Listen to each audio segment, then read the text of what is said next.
I would like now to give the floor to the distinguished representative of Sri Lanka. You have the floor. Mr. Chairman, thank you for giving me the floor. I might start with the observation, as someone said, that peace is something we hold close. Peace is an emotion, a feeling of tranquility that we are entitled to as members of the human family.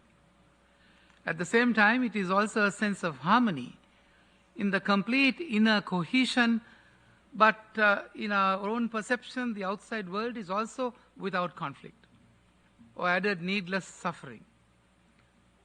And I think it is something that has similar meanings for everyone, and yet something that remains left behind. I think a number of people feel it is not something real or attainable or represents a time in our culture that praised irresponsibility and a lack of ambition. However, peace, they say, is better, surely, than conflict. Mr. Chairman,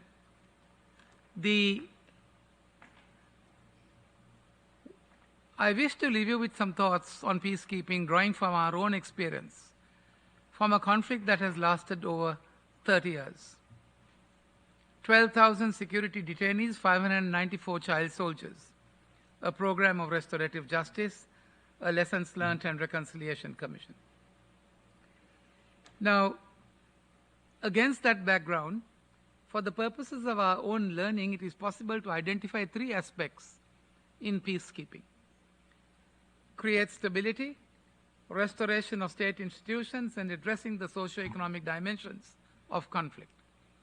At an international level, in keeping with the norms and standards required by the United Nations, inclusive of providing security for civilians, the prevention of crime in conflict zones, and the maintenance of peace in such areas. We have had the privilege of deploying peacekeepers of our own troops abroad. In more recent times, in Mozambique in 1994, where a domestic contingent was formed as part of a successful UN mission, followed by a contingent in East Timor, Sierra Leone, Ivory Coast, the Sudan, Liberia, Haiti, South Sudan, and Darfur.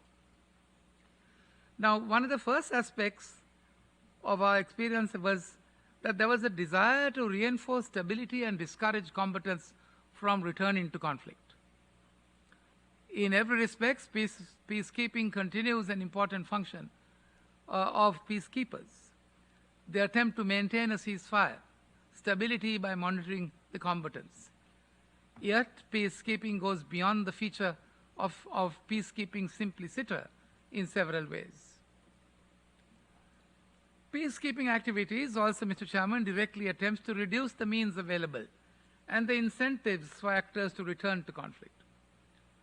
To achieve this objective, they include disarmament, demobilization and reintegration, security sector reforms, and arms control for light and heavy weapon systems.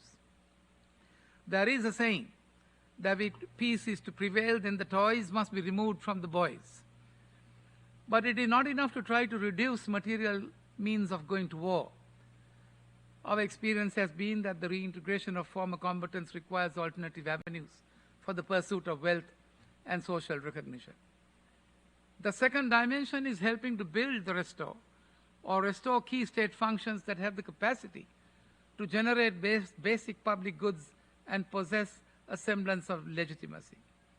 The third dimension is to attempt to build not only the state's but also society's ability to manage conflict peacefully and develop the socio-economic infrastructure necessary to underpin economic development.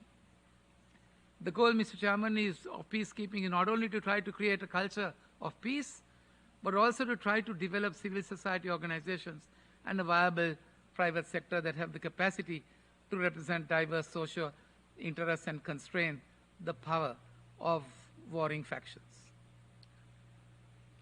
Mr. Chairman,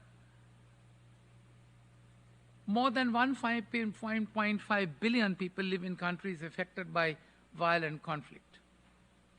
The UNGA recently reiterated its commitment to make sustainable long-term investment to eradicate poverty and all forms of violence, as well as address inequalities and human rights abuses and violations.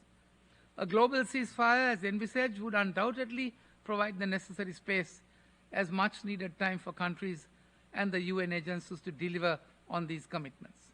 Ultimately, we cannot ask for ceasefires and peacekeeping to be successful if at its core our nations do not feel their concerns or interests as being visible or equally valued.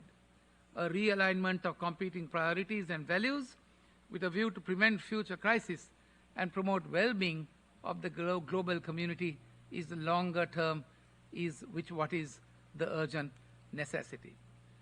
So peacekeeping, as far as Sri Lanka was concerned, we have had the privilege of being blessed with highly trained peacekeepers, which we have deployed in many parts of the world. We have had a history of a substantial contribution, a measure being made towards maintaining law and order at domestic levels in many parts of the world, inclusive of in Africa. So it is our fervent wish that we will continue to contribute in no small measure to peacekeeping in the times to come. I thank you, Mr. President. I thank the distinguished representative of Sri Lanka for his statement and for his country's commitment